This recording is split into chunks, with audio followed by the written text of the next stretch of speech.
Abang Sudah lama kan? sudah. Baik, bismillah. Alhamdulillah wassalatu wassalamu ala sayyidina Rasulillah wa ala alihi washabihi man walahu tabi'ahu wa ba'd. Baik, apabila kita dah selesai menerangkan berkenaan dengan definisi bagi mubtada' dan juga khabar, maka Tok Guru akan seterusnya membincangkan berkenaan dengan keadaan mubtada', bahawa mubtada' itu wajib baginya untuk menjadi ma'rifah kecuali pada beberapa keadaan. Sebab tu nak nampak Tok Guru bila dia nak cerita bintang ma'rifah nakirah, dia cerita dulu ma'rifah nakirah sebelum ni kan.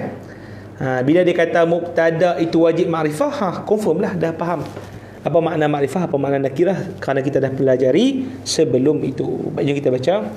Wa yaqa'ul mubtada'u nakiratan in 'amma aw khassa. Nahu ma rajulun fid dari wa ilahum ma'allah wa la'abdun mu'minun khairum min musyrikin wa khamsu salawatin katabahunallahu. Baik, apa makna dia tu?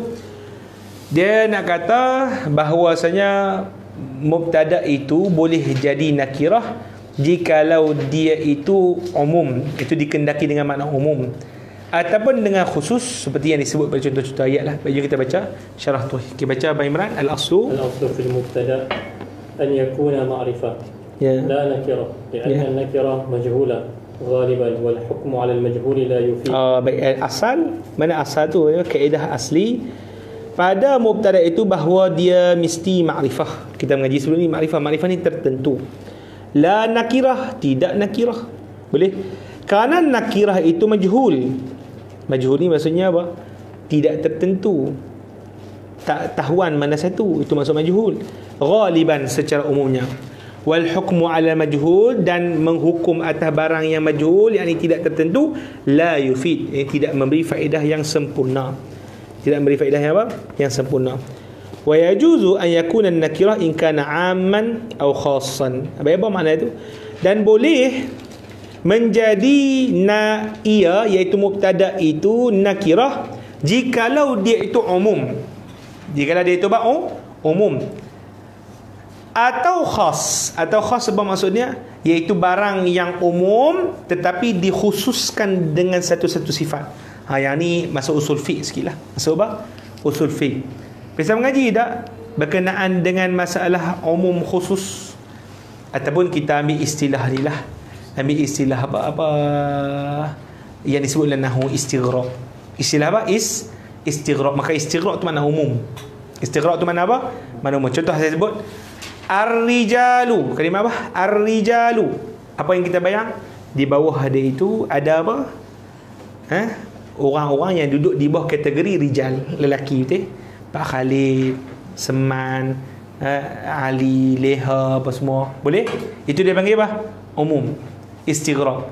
Macam mana boleh jadi istighraq tu? Iaitu jikalau kita niatkan hukum, contohnya ar-rijalu, ar-rijalu ataupun kullur rijali hadiruna. Hadiruna. Sini kita hukumkan apa? Kita hukumkan hadir itu bagi semua orang yang berada di bawah kategori rijal, tak terkeluar seorang pun. Maka itu dipanggil umum. Dia dipanggil apa? Umum. Maka seakan-akan kita kata, siapa yang duduk di bawah kategori rijal tu? Pak Khalid, Abang Imran, Abang Anwar, Ukashah, Abang Leh, tu semua. Maka seakan-akan saya kata macam ni, Pak Khalid hadir, Abang Imran hadir, Abang Leh hadir, Ukashah hadir, Abang Anwar hadir. Boleh faham? Itu dipanggil apa? Saya menghukum secara umum bagi setiap individu yang berada di bawah kategori rijal. Boleh faham? Itu dipanggil apa? Istighraq, ataupun hukum yang umum. Hukumnya apa? Umum. Maka kata Tok Guru rahimahullah, jikalau isim itu umum, maka boleh untuk dia jadikan sebagai mubtada' dalam keadaan nakirah. Dalam keadaan apa? Nakirah. Itu tengok contoh misal yang bagi tu. Ka qaulika ma rajulun fid dari. Ma rajulun fid dari. Apa makna ma? Tidak ada. Tidak apa? Ada. Sebarang lelaki. Kalimat rajulun tu sebarang lelaki. Fid dari, di rumah. Apa makna yang kita faham situ? Apa makna kita faham? Ni dalam usul fiqh dipanggil, jikalau kalimat nakirah berada dalam ayat yang nafi. Ayat yang apa? Ayat nafi. Maka dia akan jadi umum. Apa makna dia? Iaitu kita kata, tidak ada sebarang lelaki pun ada di rumah. Maksudnya apa? Kita menafikan kesemua orang yang berada di bawah kategori lelaki wujud di dalam rumah tersebut. Itu makna apa? Umum. Itu makna apa? Umum. Boleh? Maka kata Tugu rahimahullah, jikalau demikian itu maknanya, maka boleh untuk isim nakirah di sini menjadi mubtada. Menjadi apa? Mubtada. Boleh faham tak? Abang faham? Cuma yang kalau yang dia kata ni, in kana amman aw khassan. So kalau bukan am bukan khas, dia apa pula? Kalau bukan am dengan apa? Bukan khas. Kalau nakirah imma am, imma khas. Imma barang yang apa? Dipanggil musya'. Musya' ni maksudnya tak tertentu. Majhul. Sebab dia macam kata kat sini, kalau apa ni, dia boleh jadi nakirah tu, boleh jadi mubtada. Kalau dia am atau khas kan? So, tapi ada ke keadaan dia bukan am dan bukan khas? Ada. Dia panggil apa? Musya'. Musya' ni maksudnya tak tertentu. Musya' tak tentu. Maksudnya apa? Kita hanya melihat pada jinsun saja tu. Jinsun saja. Maksudnya apa? Diri lelaki ataupun mana-mana lelaki ada di rumah, tak boleh. Mana-mana lelaki ada di rumah, dia tak boleh jadi itu. Sebab kita panggil tak ada faedah. Awak sebut mana-mana lelaki di mana? Di rumah. Mesti awak sebut apa? Ada lelaki tertentu ada di rumah. Itu baru apa? Dipanggil khas. Ataupun semua lelaki ada di rumah. Itu dia panggil am. Itu dia panggil apa? Dipanggil am. Maka demikian ayatlah yang dipanggil sebagai keadaan yang membenarkan untuk kita mulakan kalimat mubtada dengan nakirah. Mulakan dengan apa? Nakirah. Boleh faham? Nampak tak? Kita nampak? Tak jelas. Kebanyakan waktu banyak boleh lah ni. Tak boleh. Amal khas tak boleh. Banyak. Kita. Tak boleh. Tak banyak amal khas. Tak boleh. Apa orang panggil apa? Mana dia orang panggil apa? Macam mana sebut. Sebab ni masalah mantik sikit lah kan. Okey.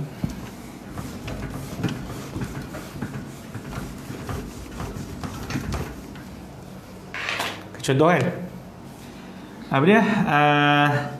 Ar-rajul. Kalimat ar-rajul ni, dia ada, anda sebut semalam tu, ada beberapa i'tibar. Pertama i'tibar, kita tengok ar-rajul dari sudut apa? Hakikat dia. Di sudut apa? Hakikat dia. Yang kedua, kita lihat rajul dari sudut, dia panggil barang yang duduk di bawah dia daripada afrad. Boleh? Contoh apa dia? Zaid, Ali, Seman, Imran. Contoh dia panggil apa? Yang duduk di bawah hakikat. Maka yang ni dipanggil afrad. Dipanggil apa? Afrad. Boleh? Maka kalau kita gunakan kalimat ar-rajul dengan erti kata merujuk kepada hakikat, maka makna dia itu adalah apa? Tidak menentu, tidak tentu pada barang yang di bawah ni.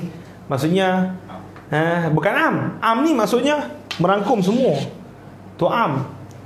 Jadi kalau kita contoh, saya sebut apa? Qama rajulun kan?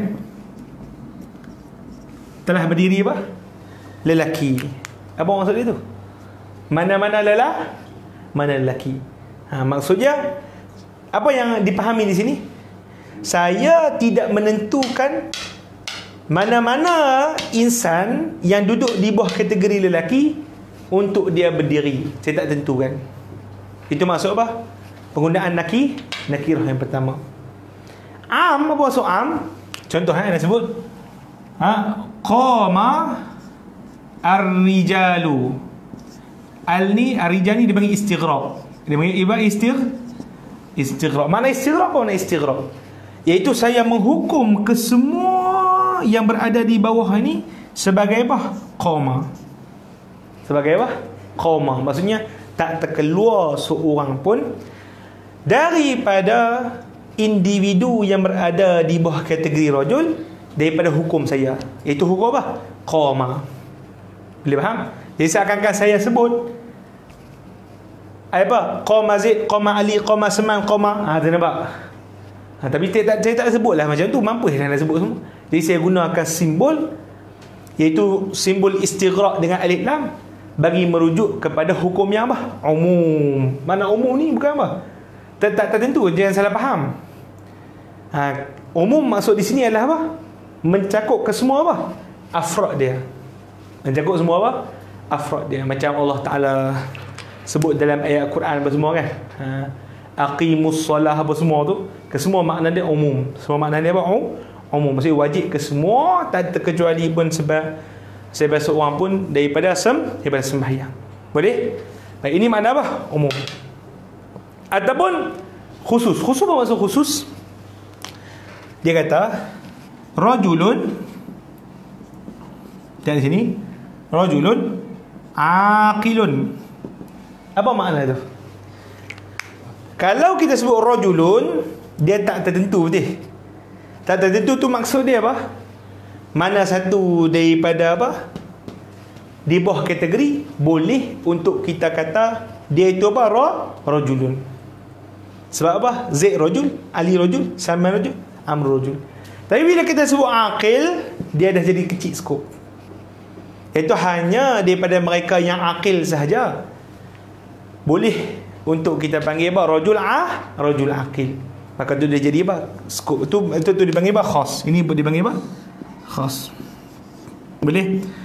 Tengok ni anda sebut tadi, Tok Guru rahimahullah dia bagi contoh apa dia? Ma rajul apa? Ma rajulun fiddari. Apa makna ma rajulun fiddari? Tak ada satu pun orang laki di mana? Di dalam rumah. Antum rasa kalimat tak ada satu pun seorang lelaki di rumah tu makna apa tu? Semua. Itu benda istighraq am. Boleh faham?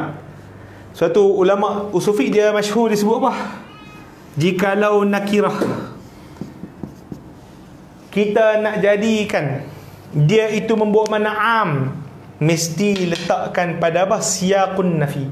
Siyaq apa? An-nafi. Maksudnya ma rajul, maka makna di sini apa? Adalah apa? Semua adalah laki. Macam kita sebut la ilaha. Ilaha nakirah makrifah. Nakirah. Dia jadi umum. Semua apa? Tuhan. Semua apa? Semua Tuhan. Boleh faham? Itu makna dia punya apa? Umum. Jadi kata Tok Guru, mesti kalau kita nak apa? Jadikan nakirah, dia itu mesti apa? Membawa makna umum. Dan nakirah yang nak bawa makna umum tidak ada lain, mesti didahului dengan nafi. Dia tak boleh dalam keadaan isbat. Tak boleh sebut rajulun fiddar, tak boleh. Sebab dia tidak bawa umum. Tidak bawa apa? Dia bawa makna umum. Ya. Yeah. Tapi lagi ada Tok Guru akan sebutlah, ada beberapa isu lagi. Baik, kemudian kata Tok Guru rahimahullah, faham makna am dengan khas tu? Okey, ka qaulihi ta'ala ailahun ma'allah. Ailahun ma'allah. Adakah di sana satu Tuhan pun bersama dengan Allah Ta'ala, yakni sekutu Allah Ta'ala? Ini apa? Pun, bila kalimat kita terjemah pun tadi, dia membawa makna umum. Iaitu dia kata di sini apa? Tidak ada Tuhan langsung bersama dengan Allah Ta'ala. Maka di sini ailahun dikarenakan dia membawa makna am, boleh dia menjadi mubtada meskipun dia nakirah. Faham? Baca. Fal mubtada fihi ma'amun. Ada nampak ni. Fal mubtada fihi ma'amun liwuqu'ihi fi siyaqin nafi wal istifham. Ni kalam muhim. Anda kena hafal sebab dia akan masuk dalam bab apa? Usul fiqh. Am khas. Am khas. Dia kata apa? Mubtada pada keduanya itu umum. Makna umum faham Makna umum maksudnya kita hukumkan hukum yang sama pada setiap individu yang duduk di bawah kategori dia. Itu maksud apa? Am. Itu kena bayang macam tu. liwuqu'ihi, kerana beradanya ia, iaitu nakirah itu, mubtada itu, fi siyaqin nafi wal istifham, pada laras nafi ataupun ayat nafi dan juga ayat apa? Istifham. Ini syarat untuk kita nak apa? Jadikan nakirah itu mubtada dalam bentuk am. Dalam bentuk apa? Bentuk am. Wasani, yang kedua, ke qaulihi ta'ala, wala 'abdun mu'minun khairun min musyrikin. Anda tengok kalimat khairun khabar, abdun mubtada. Ustaz, mubtada tadi ustaz kata mesti ma'rifah. Sekarang ni apa? Abdun ma'rifah nakirah. Nakirah. Macam mana jadi mubtada? Oh, kata tu budak. Di sini dia meskipun nakirah tetapi nakirah yang dah dikhususkan. Dia apa? Dia khususkan. Dia khususkan dengan apa? Sifat mukminun. Sifat apa? Mukminun. Hamba yang mukmin itu lebih baik daripada orang musyrik. Itu nampak. Wa qauluhu alaihi salatu wassalam, khamsu salawatin katabahunna Allahu fil yaumi wal lailah. Apa makna tu? 5 kali sembahyang Allah wajibkannya pada hari dan malam, pada siang hari dan malam. Lihat di sini, khamsu salawatin. Ayat tanya, khamsu salawatin nakirah ke ma'rifah? Ni mudhaf ilaih, bukan ma'rifah. Kan kita mengaji, kalau apa? Mudhaf ilaih jadi apa?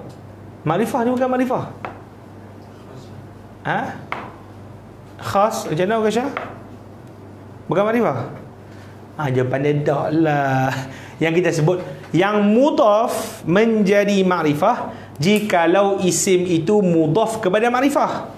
Di sini dia mudhaf pada ma'rifah ke? Tak, dia mudhaf pada nakirah. Maka kalau mudhaf pada nakirah, tak boleh jadi apa? Tak boleh jadi ma'rifah. Dia kekal nakirah. Cuma apa Kasha tadi kita sebut? Dia jadi khas. Cuma dia jadi apa? Jadi khas. Boleh faham? Maka itu yang berlaku di sini. Maka apa?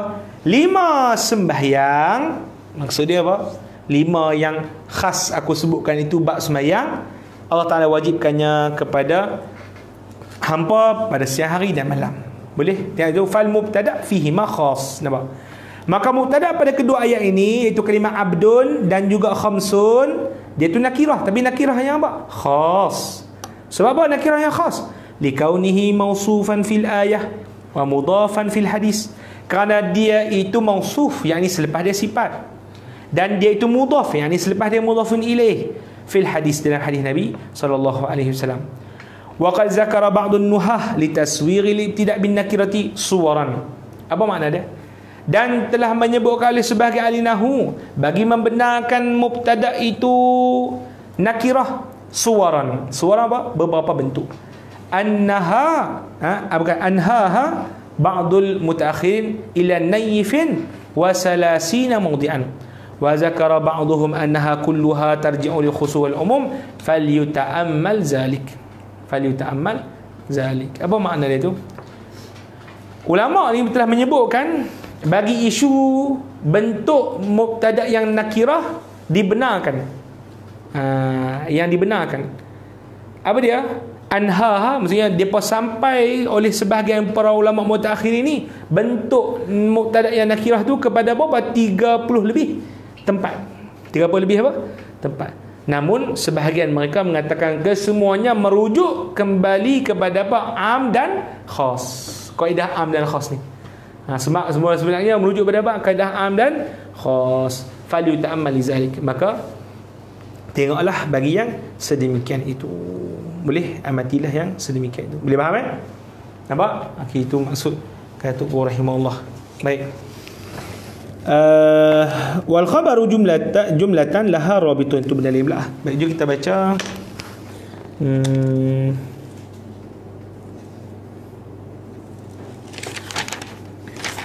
nombor 1 tu, dia punya apa? Dia punya nota kaki. Ya, boleh baca nota kaki tu boleh?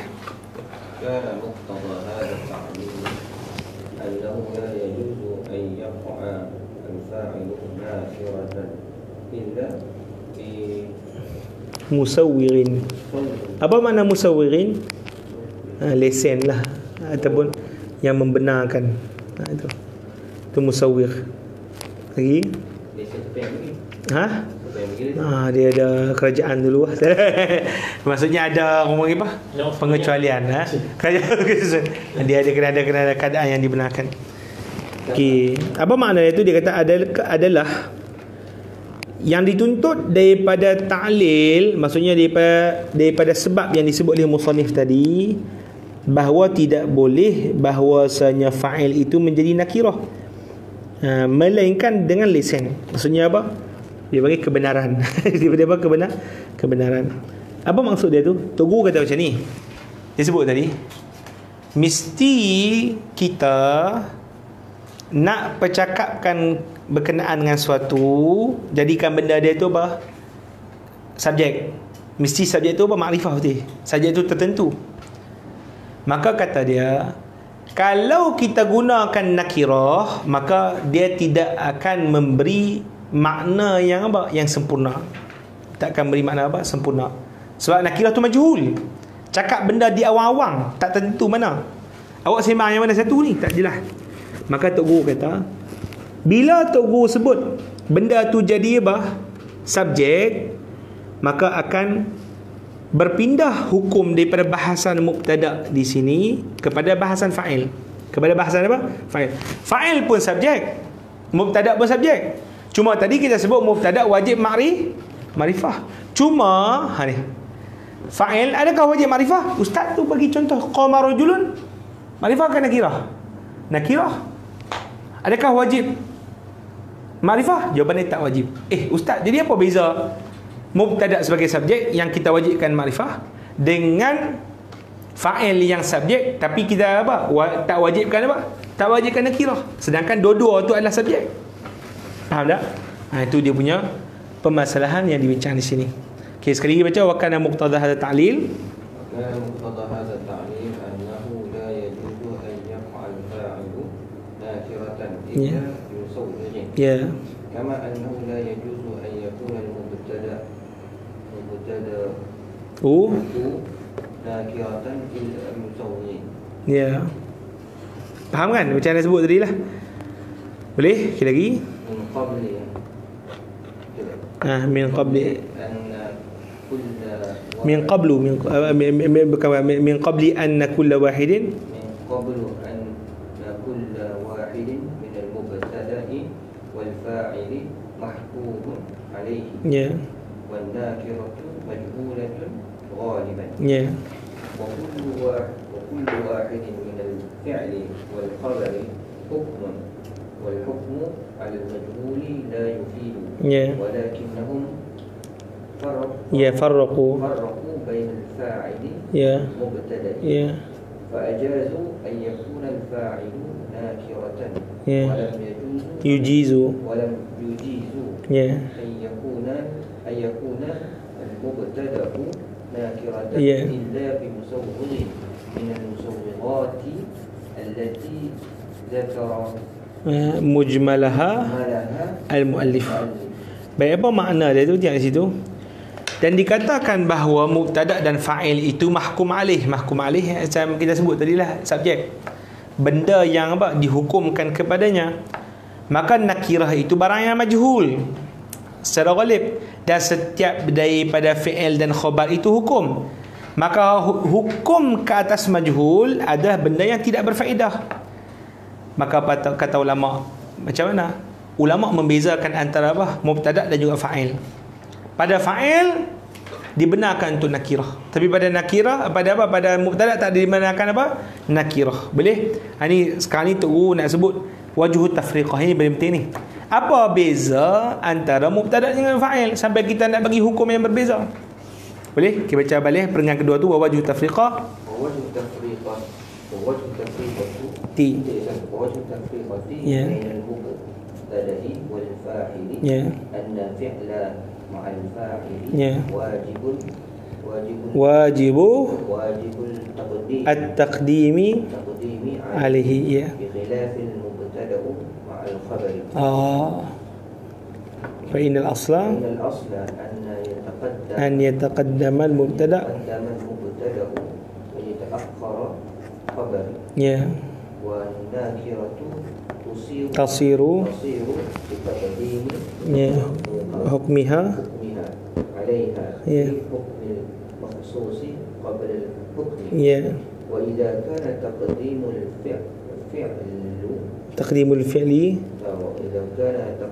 الفعل يصير فاعل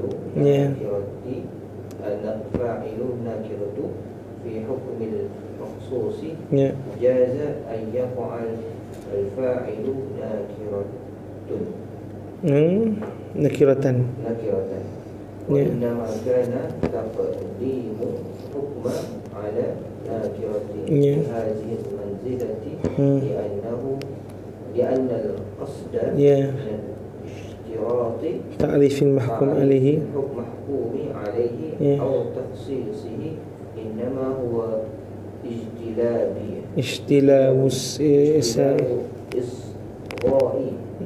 السامع إلى كلام المتكلم حتى تقديم الحكم على نكرة حتى يعرف الحكم بعد معرفة المحكوم ولو بالنوع فافهم ذلك وتمسك به.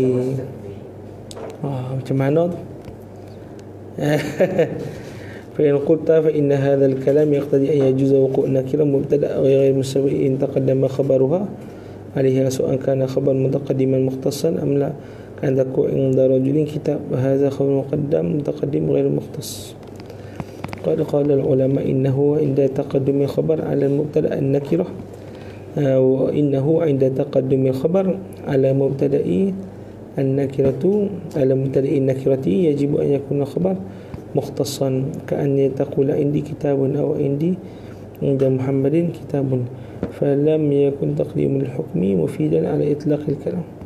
والجواب على ذلك أنه ساغ وقوع الفاعل نكرة مطلقة لأن الفعل الواجب التقدم إنما وضع ليسند إلى غيره فإنه نطق بالفعل تطلعي فإذا نطقت بالفعل تطلع السامع إلى معرفة الاسم الذي يسند إليه وهذا الاسم فقد وضعها. Ni tak apalah, detail juga tu guru ni, dia bincang detail. Kita apa ni masalah apa beza antara mubtada dan juga fa'il ni pening sikit lah. Kita KV dululah. Kita rehat dulu setengah jam. Wallahu ta'ala. Rehat? Ya, rehat. Makan mokcun. Mokcun pula apa?